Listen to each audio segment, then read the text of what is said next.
Good afternoon, everyone, and welcome to the Beit Midrash. For those who are watching on YouTube after the fact and missed the emails, we in fact did not have class last week. There was another class that a lot of people wanted to attend. How was it for those who went? Good, interesting, thumbs up, excellent. So things worked out. You still got some learning in, so that's good. So we're back this week in chapter 11 on process theology and mitzvot. Before we jump in, wanted to see if anybody had any opening thoughts, comments, questions that they wanted to, things that stood out that they were wondering about or wasn't clear to them that we can try to address today. If not, we'll just kind of walk through a little bit. Rabbi, Yes. I cannot, well, usually there are a number of things that I really am unfamiliar with, and I am reading for the first time in a number of these chapters. This one, I stumbled here and there and reread and stumbled again and reread something else. And then I got to the final paragraph, for which I was very grateful because it's clear as a bell, it's simple, and it's critical. So that's just my special appreciation. Yeah, I will say, I read this chapter last week in preparation to teach, and then we decided to cancel it. I was like, I'm going to reread it again this week because I'm not sure. This was not the easiest of chapters. So it took a minute for me too to get to read through all of it, but it was a challenging chapter. Yes, Stuart. Just again, I thought it was challenging, just like everyone said, but it just brought up the idea. I mean, this was sort of a general discussion of mitzvot. What are mitzvot, or how does it fit into this discussion we're having? But I think I would like for next year, the next book or whatever that we go through, to have it on mitzvot. Because I don't think there's anybody, maybe not even the rabbi, does 613 mitzvot. So which one, the important ones, how do you categorize them? There's just so many aspects of mitzvot we could do. And it's crucial to being Jewish, as I think this chapter emphasizes. So I would just vote for something like that if you know of the right sort of material to read. I can think about it, as we still have a few chapters left here, as we're getting to the end, we'll do as we did last time and put out an open, what do you guys want to learn? So we'll do some suggestions and some voting and go from there. Yes, Barbara. I have a question. We talk about process theology illustrating to us that Judaism is living and changing. And in thinking about mitzvot, can you tell me examples of mitzvot that have been changed over time? Do they change? Can they change? Yeah, there's a lot of examples of mitzvot that have been changed over time.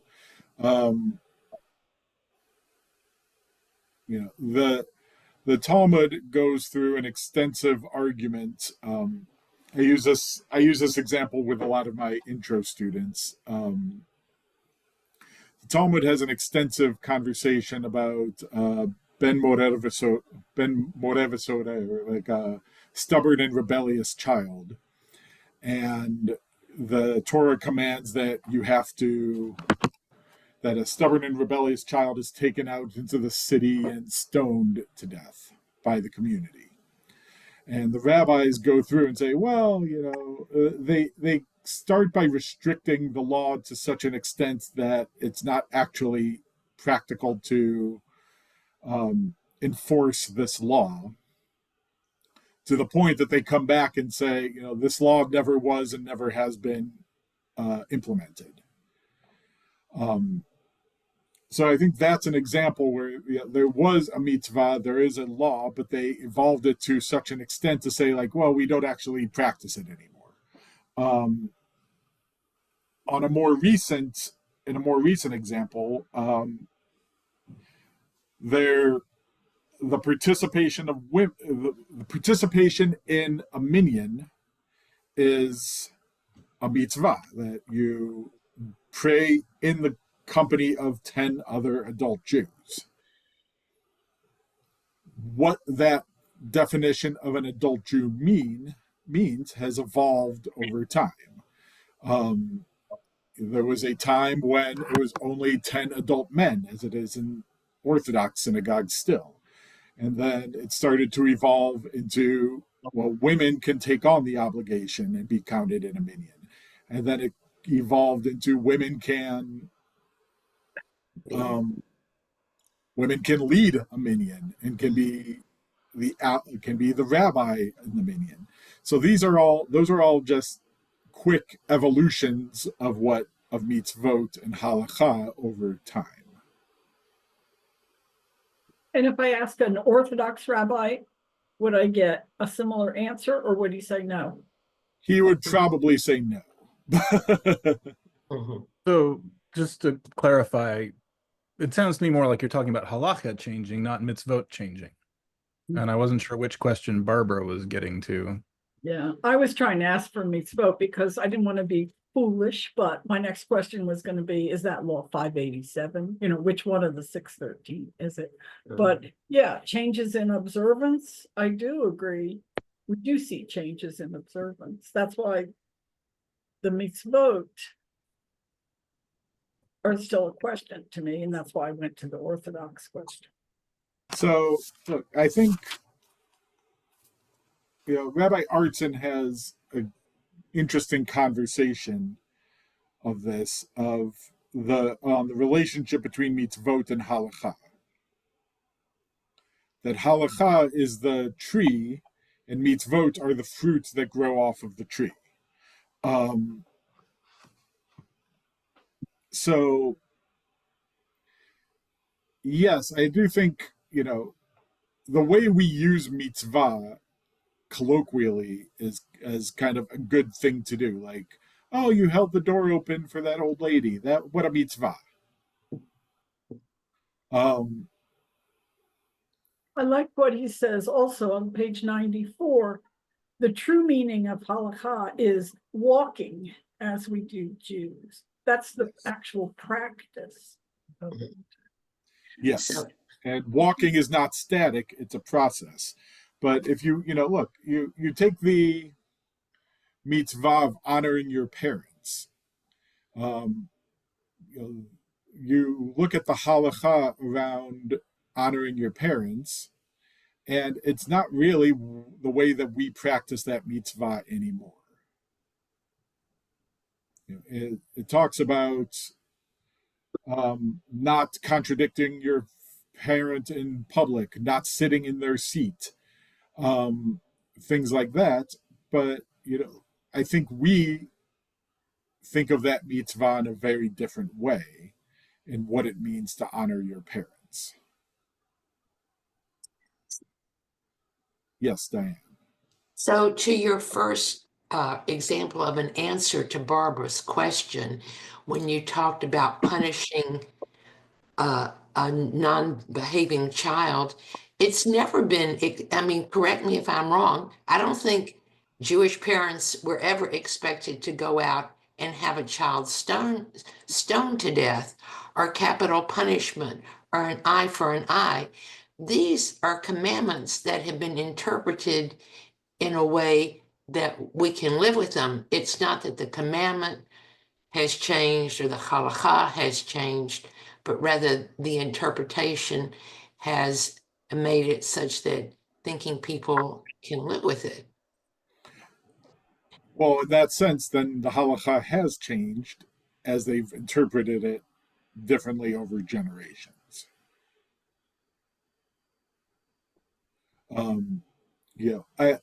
I think the point I was trying to make in between there was mitzvot and halacha, as Rabbi Artson's portraying it, you can't really isolate one from the other.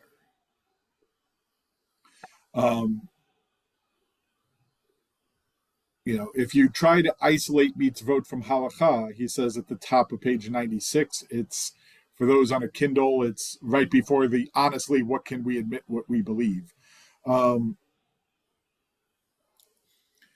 He says, without a systemic commitment to contextualize mitzvot in the evolving conversation of the rabbis, each mitzvah flourishes or withers in isolation. You can't have a mitzvah without halacha.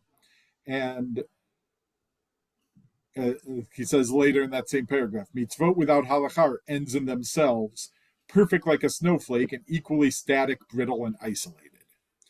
You need, mitzvot don't exist outside of the system of halacha. They work in tandem with each other. Even that next paragraph, and honestly, can we admit what we believe? Halacha is the ancient tree. One way to understand a mitzvah is as a leaf. So and part of that implication is that a mitzvah does change and evolve over time, as the halacha evolves over time. Icon-wise, that seems to me very backwards. Like the mitzvot are the roots, and from which halacha has grown and spread. But that may just be quibbling on my part. I had the same thought. So thanks. No, I think what he's saying is mitzvot are the embodiment of the halacha. Halacha is the system, and mitzvot are the ways that we enact the system and bring it into our lives. Yeah, I think that sort of begs the question of the ground of the system. So, like, a tree is not just branches and leaves; it's also roots, and that sort of cuts out the root part to me. But the root I think would be the Torah, right? But that's where there are mitzvot that are given, right? So the mitzvot, I mean, I guess to me, it's the mitzvot are in the Torah more or less, and the halacha is how you make them go from laws to action, and then the performing of halacha is the doing of a mitzvah, but it's not necessarily the mitzvah itself, and they all sort of exist. But he's right, you're sort of in a weird place to say that there's halacha without mitzvot, or either one. They have to talk to each other. Yeah, I think he's reading it a little differently, that Torah is the root and the basis, and the halacha derives out of the Torah into the trunk of the tree, if you will, and the mitzvot are the leaves that grow out off of the halacha. I think that's how he's reading it. Yeah, I mean, I guess to me it sounds like he's bending the meaning of mitzvah a little too far to only have it refer to the sort of post embodying the halacha, but that's okay. Barbara? Yeah, I think I was seeing it the same way Josh is. And maybe the difference is I'm thinking of the mitzvot as the list of rules. But I think he's seeing the mitzvot as the doing of the rules, so that it's the end. It's how you do it, and how you do it is both the Torah and the halakha that gives it, makes it contemporary. But the other one of the reasons I saw it that way is because the halakha is the thing that keeps changing and growing, and so the leaves, they renew every year. So that's why halakha felt for me like a leaf. But I'm getting there. Yeah, I think he's reading it. You said the list, right? So I think what he's reading is the list of what to do is the halakha. Your embodiment of doing that list is the mitzvah. Okay, so he's using mitzvah as doing, which makes sense to me because I grew up with a mitzvah was a good deed, period. So it's the doing. I think the confusion is that elsewhere in this book, he has defined mitzvah as commandments. Not in his interpretation, but that's the way we see it. So we think of a commandment as the rule rather than the doing of the rule. Yeah, he does. So he kind of plays with this a little bit in two ways. One sense, he says it's a commandment in terms of your relationship. Every relationship has its own set of mitzvot, of commandments that you do for each other. So, with your spouse, there's a certain set of halacha and mitzvot that you embody as part of your relationship with your spouse. With your friends, there's a different set of halachot and mitzvot that you embody in the way that you interact and build that relationship. With your children, there's yet a third set. So there's, every relationship, in a sense, has its own mitzvot that you are doing for each other. And in that sense, it's a command in the sense of it's a commandment for that relationship. He does also give, if you don't like that, he does give this little thing at the very top of page 98.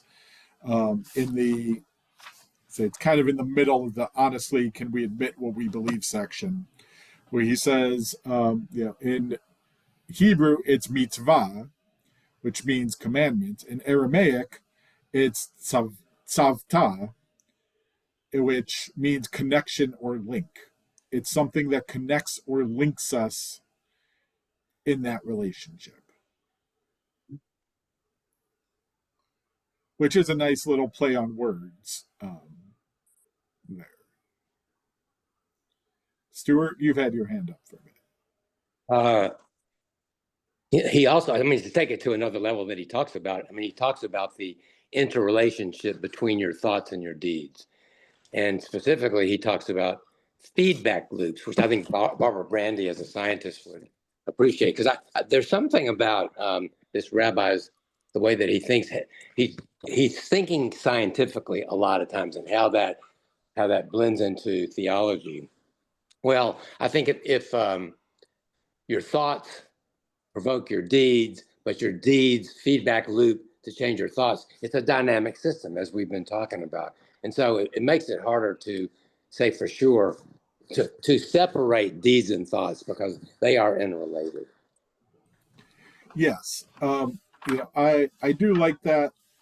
I did like that section about the feedback loop. I have to find it again, but I did like that section. Because I think in some sense, I think I've talked about this with you guys before too, that's a little bit how I look at this, is that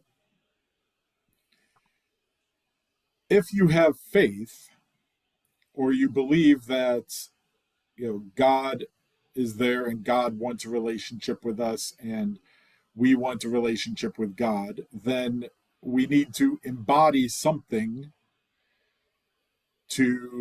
we need some behavioral thing to put that abstract into the concrete, to be able to do that. And so, in a sense, mitzvot are the way that we do that we take our feelings and our beliefs and our love and all of our abstract emotions, and we put it into something solid that we can do. And as we do it, it reinforces our strength and our belief and our faith. So the two do work hand in hand together to reinforce each other. There's a phrase in Pirkei Avot of mitzvah goreret mitzvah, that one mitzvah leads to another one, and I think that's kind of how I tend to understand that teaching, is that when you do a mitzvah, it reinforces your connection, reinforces your faith, reinforces your love, so that you'll want to do another one, which will then reinforce it, which will want you to do a third one, which will reinforce, which, it just keeps kind of cycling back to wanting to do another one because of it.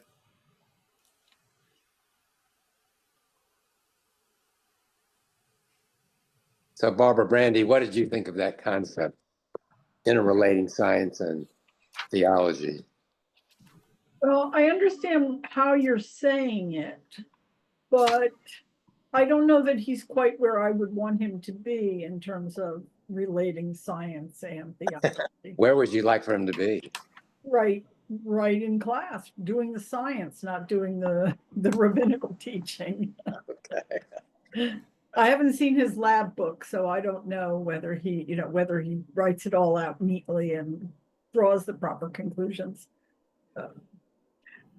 There are other scientists on today. Why don't you ask Josh Richmond what he thinks about Artson? All right, Josh, you got the floor. Oh, can you repeat that question? I wasn't quite sure what you were saying about him and science. Well, we were talking about how there's a feedback loop in the way that this rabbi is talking about theological issues that lead to scientific concerns that feedback loop into theological concerns. So how do you, as a scientist, have you been struck by his talking about how science and theology are related?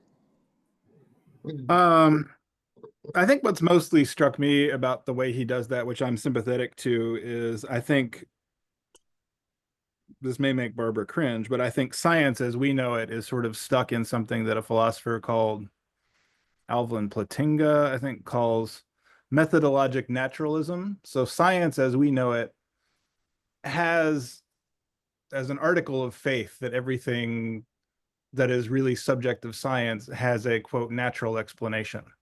So science will absolutely never tell you that something doesn't have a natural explanation. It's just, we don't know what it is yet.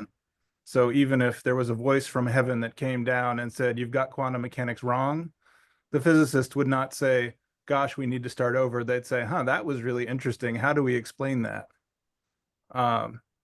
So I think the process theology approach, I like that it leaves a lot more room for saying the world is not all material and all cause and effect. And I think it's important to remember that when we get too smug thinking that either view that either wants to think science is everything or that science is not important takes over. So. And the only other thing that I think bothers me, you're not wrong, Josh. This is a different angle. Is I think he in some cases is confusing cause and association. Yeah, I think his science references, I think, sometimes aren't really understanding the science that he wants to invoke. So yeah, I agree with you on that. I don't. And it doesn't really matter here. He should be talking from his perspective, not from... Yeah, I don't think any of them were like terribly important, but there were a number of them that I sort of noted, and then I try not to hold grudges when I read books, so I didn't make a list. Some of his things about mechanics, I was like, not really.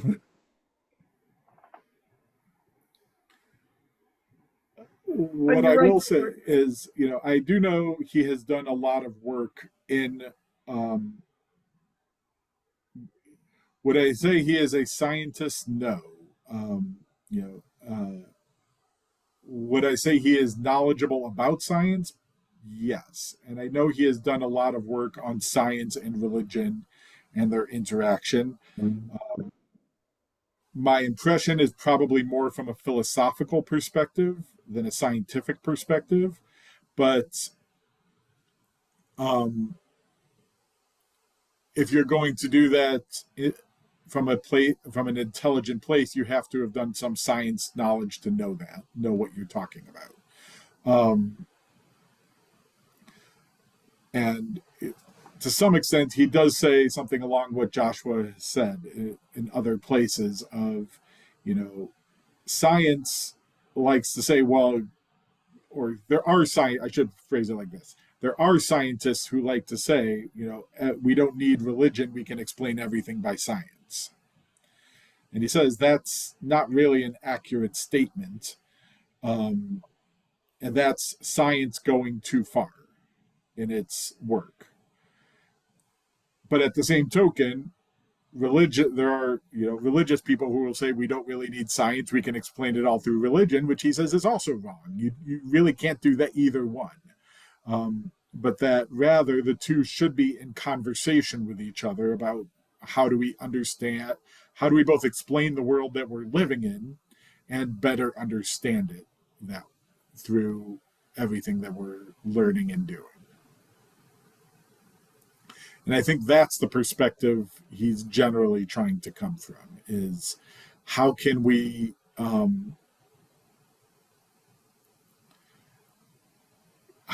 bring some of what we learned from science into our theology? And I think that's the perspective he's trying to incorporate within it. So you can disagree with some of his science, but I think that's the general task he's trying to achieve, is say that they're not necessarily in conflict or at war, but that they should be working together to better inform our lives. Yeah, and I think by and large he does a good job of that.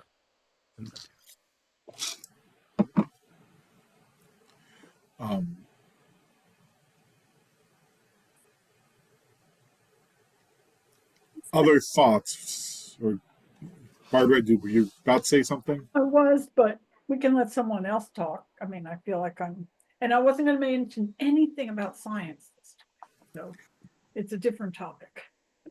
We spoke in a previous class about our image of God and what is God, and he makes a comparison here that makes you want to think of, or that almost suggests he's comparing God to a parental figure. When he talks about your relationship to your parents and why you want to treat your parents well, or why you want to do the right thing with your parents. And then he extends that to God, that the relationship you have with God ought to be much the same, that because God has interest in you the way your parents have interest in you. It just grabbed me that that's how you ought to deal with God, in the same way that you're relating, or you're doing the right thing because your parents are. And I think the only reason it caught me was because we had spent a lot of time in a previous class talking about, not this book, but a previous class, talking about the image of God that we have as the king or the father or the this or the that. So it just really struck me there that he's leaning into the God as a parent bit by making that comparison. He does mention it in this chapter, but if you look at the third to last paragraph. On what page? It's at page 99, but it's the third to last paragraph of the chapter for those not in the book. Says Judaism doesn't limit its metaphors for God to that of sovereign. Instead, the Torah and the rabbis call God parent, teacher, lover, spouse, covenant partner, redeemer, fountain, and more. Think of the way the desires of a loved one are imperatives for you, not because you fear punishment, but because you seek your loved one's happiness and want to show your love. So I think a parent is a good example for what he's trying to say, because that it fits what he's trying to say particularly easily. And I think people can easily relate to that.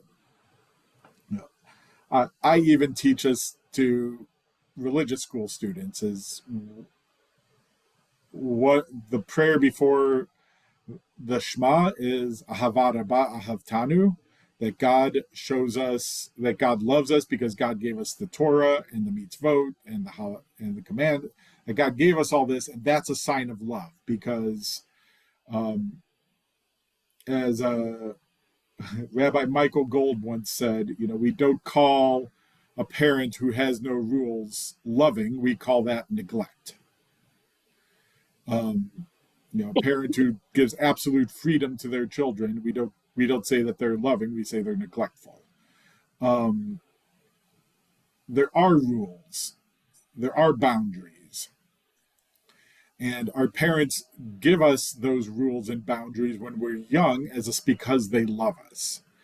And then we go into Shema, we recognize that we accept God as one, and the very next thing we say, "Ve'ahavta et Adonai Elohecha b'chol levavecha u'v'chol nafshecha u'v'chol me'odecha." You shall love God with all your heart, with all your soul, with all your might. And what do? You teach them to your children. You talk of them when you walk on the way. That's how do we show God that we love God back? We follow those commandments that God gave us. We listen to the rules. Like our parents give us rules because we love them. Because they love us, we show that we love them by following those rules. I think that's something everybody can or almost everybody can kind of understand. When you start talking about a spouse or a lover or a redeemer, or a fountain, not everybody can pick up on those metaphors and have that same relationship as easily and understand what that means as easily as we can with parents. Especially with younger people, not all of them are married, not all of them have started dating. So parental is an easy metaphor for us. But I think that sentence in the middle is probably the important key. Think of the way the desires of a loved one are imperatives for you, not because you fear punishment, but because you seek your loved one's happiness and want to show your love. We do the mitzvot out of love, out of faith, not out of fear of retribution. So, yes, he does lean into that metaphor, but I think towards the end, he kind of comes back and says that you don't have to limit yourself to that metaphor, that there's other ways to look at it also.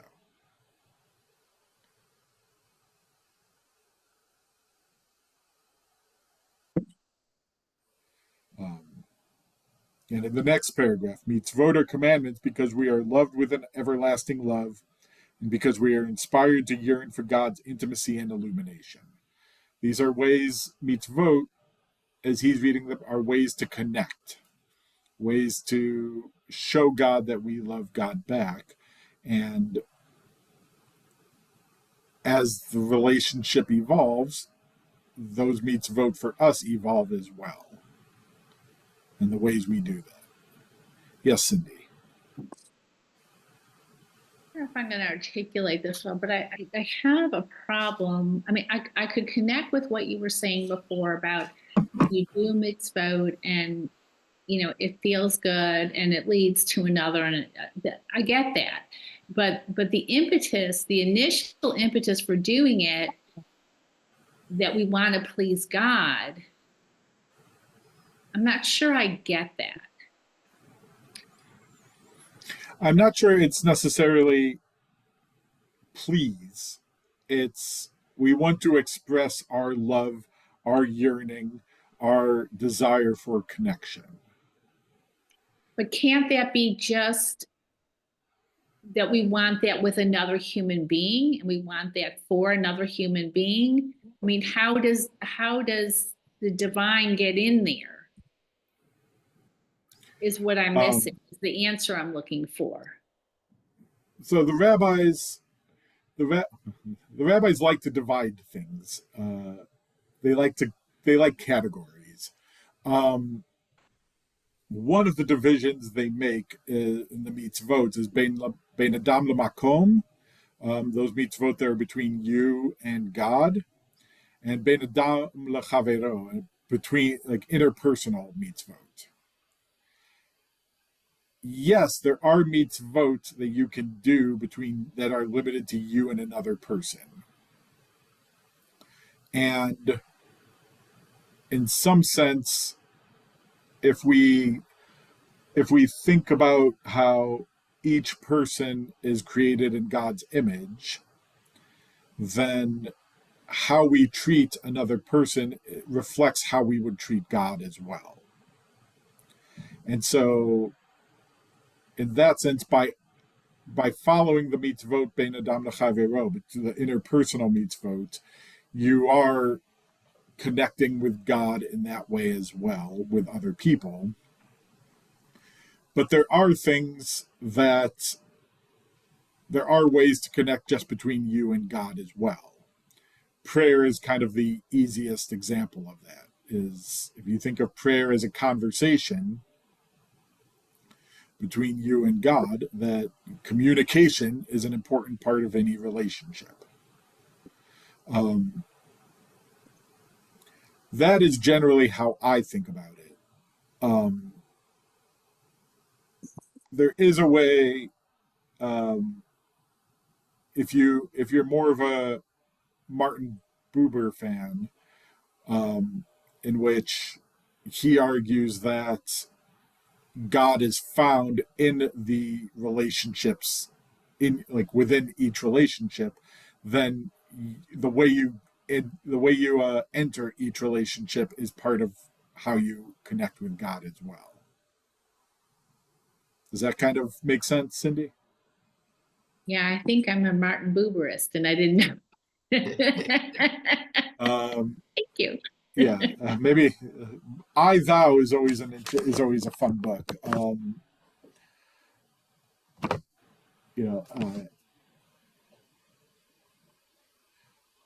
I think for me, I do agree with that. God can be found in the relationship and the way that you treat other people, but I don't think that's exclusively the way that we encounter God.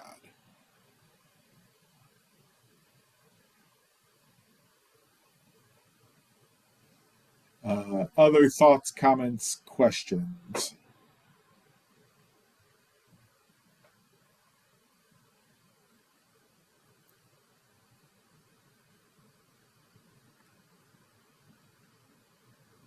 I feel like for a complicated chapter, we didn't have Esther.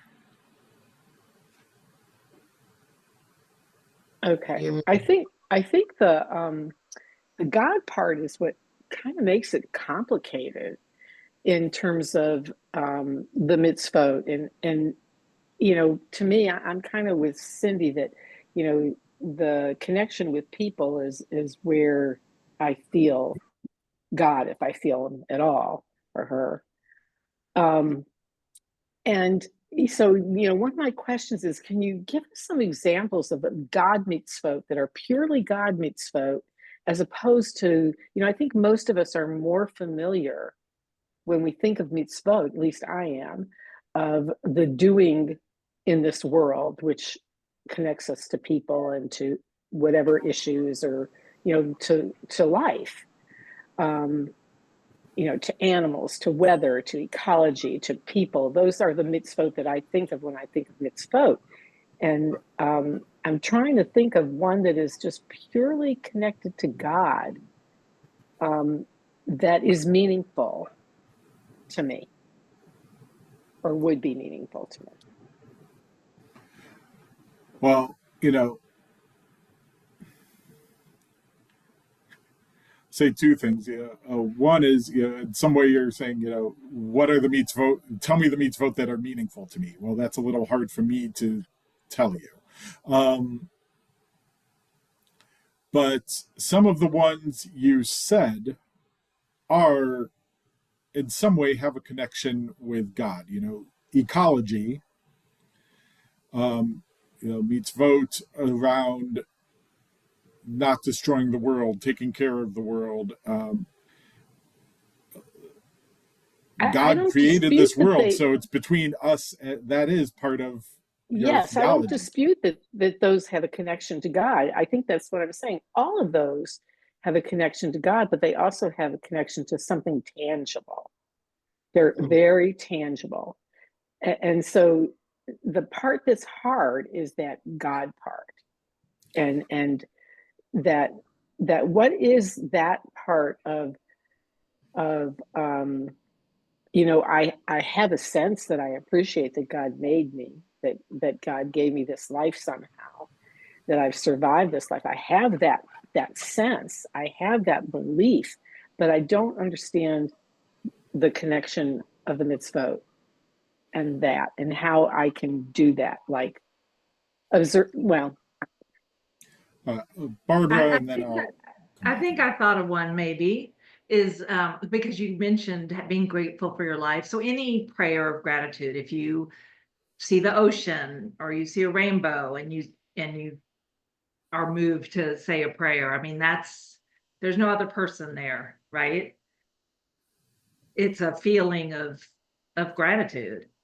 And I was thinking, and I've never done this, but I have thought about it, but doing a mikvah, something like that, where it could be very spiritual, but it's just you and God. I mean, there's no person there.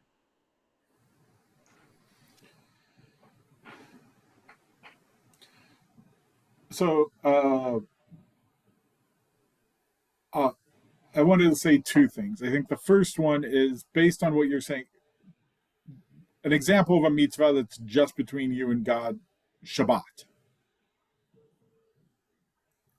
Observing Shabbat is just between you and God. It's just about, in a sense, imitating God resting and you resting as part of that relationship and that imitation. And so if Shabbat is meaningful to you, beyond just the, hey, I don't have to work today, that's kind of nice.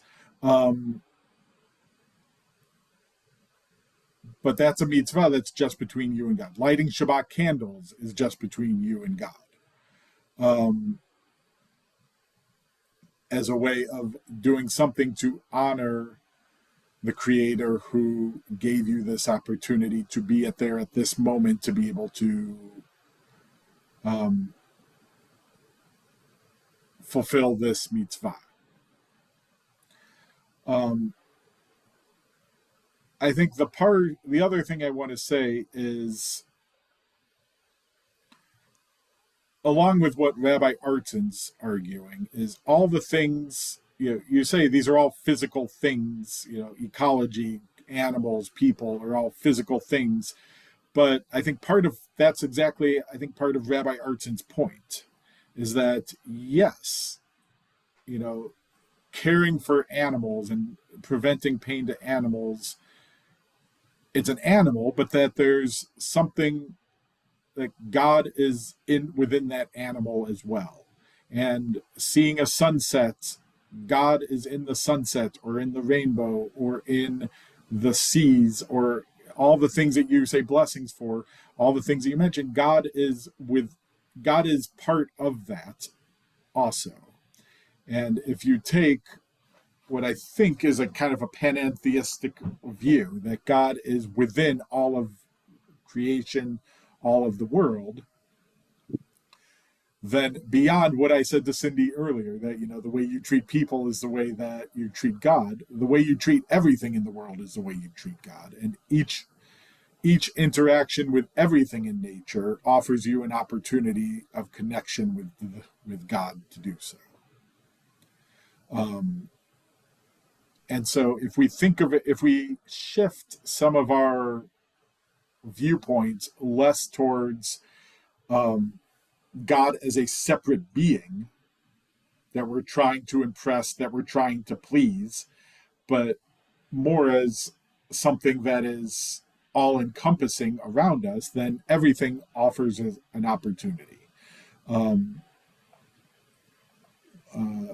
Rabbi Max Kedushin had, which he references him here in terms of value concepts, but he has another concept that I love called normal mysticism, which is that what Judaism offers is every normal thing that you do in life can become an act of mysticism, can offer you an opportunity of connection. Everything from eating, sleeping, going to the bathroom, those can become holy moments in that we can elevate those two holy moments as opportunities of connection along the way. And I think that's a little bit where Rabbi Artson's trying to argue too, is, we think of mitzvot as defined things, but they're acts of love that we can do towards God to show that we don't do because God's going to punish us, but because it's an act of love towards God to generally do. And in that sense, everything and the way we interact with all of creation can become an act of love. Does that kind of answer your question, Esther? Sort of, ish. Cindy? So in a sense, the mitzvot are what we had talked about before, that they're the like the loving and gentle push that moves us in the right direction as we go through process. That it's a way of shifting the awareness and a way of giving a gentle reminder of which way to go. Based on what we said earlier, I'll shift slightly what you're saying. Okay. I think halacha is the nudge. Okay. Halacha is the system nudging us to do something. The mitzvah would be the act of doing it. Would be us accepting that nudge and moving in that direction. So the mitzvot it's a vehicle then. It's a vehicle towards connection, yes. Okay. But like God, like the halacha is the system that nudges us to do the right things along the way.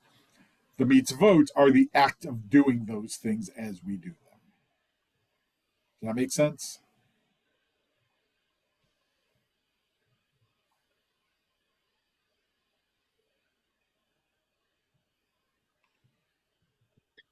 Giving everybody a moment to kind of process that. Or process the whole conversation. So you have the nudge, which is the halacha, you have the process, which is doing the mitzvot. And in doing that, we are honoring God because God is in the halacha. God created the halacha. I mean, man created the halacha. I'm sorry. I'm still like in this like God problem, right, Esther? God revealed the halacha to us, which is why it's the nudge. But we do the mitzvot as an act of love to connect with God along the way. Maybe man just recognized the splendor of everything that was just beyond our human comprehension and created God along with the halacha, along with the and it doesn't much matter because I think the essence is what we're talking about, the spiritual essence that is the feedback loop that you get, this sense of awe and wonder that is beyond the mere cells of our own body and our own existence. And but yes, the God problem is a problem because ultimately, and from this book, we're learning that he's pretty powerless, or she. Unmute, Barbara. Can't hear you. I still disagree with the powerless part, but that's okay. It's Diane's turn. It's a different kind of power, I think, is what. Okay, I'll buy that. What Rabbi Artson keeps trying to say. It's the kind of power that you'll listen to your spouse rather than a stranger on the street. In the way that, when a stranger tells you to do something, you may be like, why would I do that? your spouse asks you to do the same thing, you'll be a little more inclined to go do it. As he says, it's a persuasive power, not a coercive power. Diane, you were waiting patiently. So. Okay, so it's sort of like which comes first, because there are people who like to get together with their friends. They do it on Friday night. They don't believe in the creation story or any of the laws that are written for Shabbat.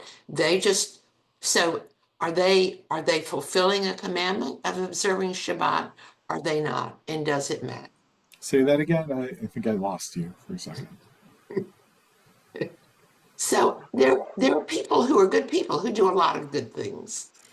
They may not even know that it's a halakha, or they may not care.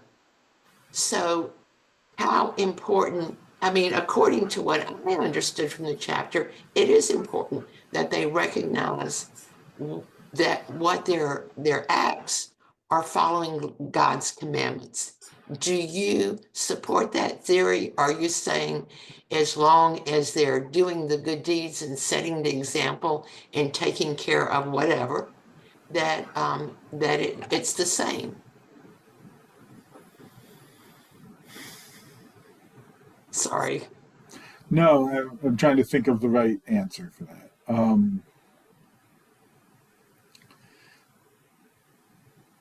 I think the way Rabbi Artson has depicted this, if I'm understanding correctly, is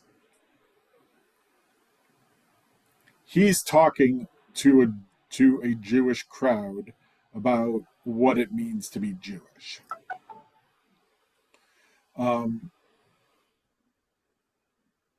But he has said elsewhere in the book, I'd have to go back and find exactly, that Judaism is not the only path towards God. There are other paths which are equally viable. This is just our path. And so, in some sense, a Christian can do a good thing and listen to God's lure and bring God and do things out of love for God and to create deeper justice and compassion in this world. Is it a mitzvah? Well, to the extent that it's fitting our paradigm, yes. But to the point that it's not a mitzvah just because they might be bound to a different set of standards than we are based on the revelation or the connection with God that they have. Yes, Barbara. I may have misunderstood Diane, but I don't think she's talking about Christians. I think she's talking about someone like me who does get a lot of spirituality out of celebrating Shabbat with my friends and family, who does from a lot of these Jewish things, but I don't believe in God the way Artson does. If I just substitute the word goodness where he has God, so being connected to the goodness, I think it's very comparable. It's just, he not only is talking to a Jewish audience, he's talking to a Jewish audience who believes in God. So I think that's some of our problem with the book for those of us who believe in something, but having it be this entity is problematic. I also think, Diane is talking about the way I do Shabbat and the way she does Shabbat. And you might say that Diane observes the mitzvot. I'm going to have people over. I'm going to light those candles after everybody gets there, even if it's 2 hours after Shabbat has begun. I'm going to say, a brief kiddush. I'm going to have cloth napkins. I'm going to turn my lights on. I'm going to turn my oven on. I'm going to tear my toilet paper. I'm not going to observe the mitzvot. Now, I consider Artson's book kind of reinforcing, because he's talking about a process, and he's talking about the end game being feeling closer and more connected spiritually, God or whatever, and communally. And that does it for me. My Shabbat does it for me. It's also about taking care of myself, which is also taking care of God's creation. But it's not following the mitzvot in exactly the way they are written. So, you know. So to that point, yes, I do think that's a little, I don't know if Rabbi Artson would 100% agree with you. But I do think there's a way to read that also, that I'll put it this way, that are you performing mitzvot? Yes. You're lighting Shabbat candles, you're saying Kiddush, you're performing mitzvot. So I don't necessarily want to denigrate what you're doing because you're not doing it perfectly. Or you're not doing it the way, you know, the Orthodox might want you to do it. But you're still doing mitzvot, and by doing those mitzvot, you are connecting deeper to something else. And so, and you know, with Barbara as well, you know, you might not believe in the same God in the same way, but you're doing mitzvot for the sake of deeper connection. So in that sense, you're still doing mitzvot in that way. And Diane, if I misunderstood your question, I apologize. I think that's where I think I was thinking you were talking about outside of the Jewish religion generally. However, I also think you can make the argument that, you know, you're not, if you're not performing the mitzvot strictly according to halacha now, life is still a process of developing, and you could be getting closer to the halacha. But I think acknowledging where you are, whether or not you ever move closer to the halacha, acknowledging where you are and why you're doing it and what you're doing and how you are connecting is still valuable and important to acknowledge. Yes, Barbara. Rabbi, I think for me, the most important thing you said about differing Shabbat observances is the fact that it works to deepen a connection. And I'm not worried about whether that connection is with God. They can stand on their own. It's with my family. It's with heritage. It's with my culture. It's with my kids. It's with my friends. It's with whoever is around the table that day. And when I go to shul, it's with everybody there. So yes, I'm fully into deepening that connection. And go ahead. Whoever is there.